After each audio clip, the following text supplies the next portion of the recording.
last season we planted a straw bale garden. You can see how our straw bales have deteriorated over the past year.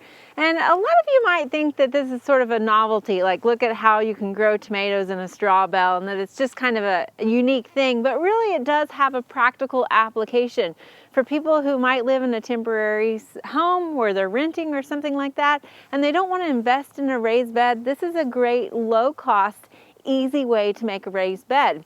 If you have poor soil and you're looking for better drainage, a $10 bale of hay will allow you to grow for a season. But you might get 2 season crops out of it. We had tomatoes and then we came along later in the fall and planted some collards that we've been feeding our chickens here. At this point though, it's time to go ahead and remove these out of the garden and prepare for this coming spring. Now these bales are not just a waste at this point. A lot of times you've built a raised bed because you've got poor soil. So we're going to use these to give back to our garden as we go into the next season. Now at this point, we're going to remove any irrigation lines that we might have had attached in here. And we're going to go ahead and take these and load it into our wheelbarrow. While you might not be able to grow in your straw bale garden anymore, it still has value to add to your compost pile. And this will add to your garden in the future seasons.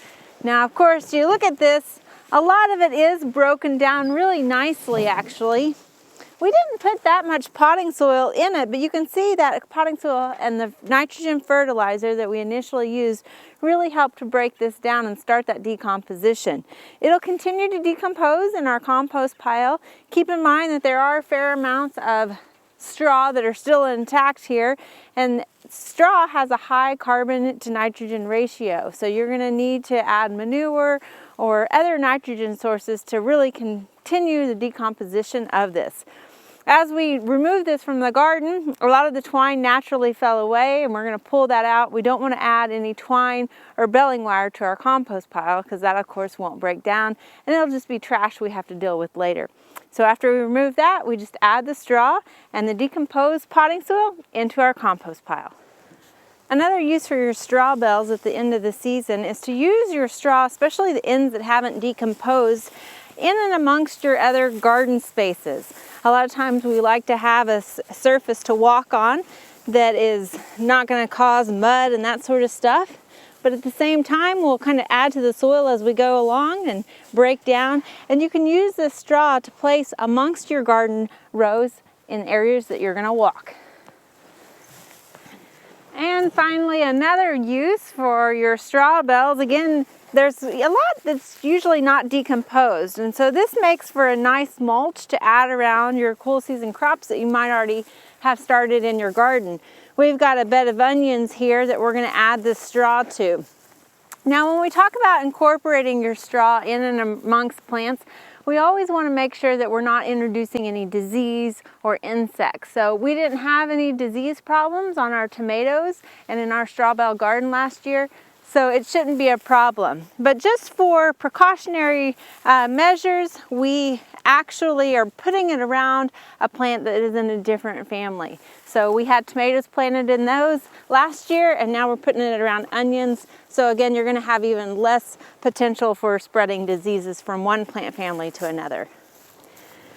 A lot of people use raised beds because their original soil is just too poor for drainage or for nutrition or for whatever reason. Or they might want to elevate it a little bit for easier access. Well, we've used straw bales because one of the benefits to it is the fact that you don't have to bring in a large volume of soil. If you were to build a raised bed, you would then need to fill that raised bed with some sort of soil. So for $10, you have a pre-made raised bed. You just lay the straw bale down, and then you're going to want to treat it in order to get it ready and prepped for planting. Now, here you can see the results after a season of growing in our straw bale. We've actually removed 3 wheelbarrows of material already for various uses in the garden. And each one of those uses that we mentioned all will help to continue to build the soil in your backyard. Now, it might look like we have a little bit of a mess here, but stay tuned and we're going to show you how you can even turn this mess into another raised bed without buying more straw bales.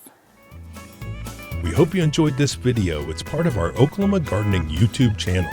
You can also find even more videos on our OK Gardening Classics YouTube channel. And join us on social media for great gardening tips, photos, and discussion.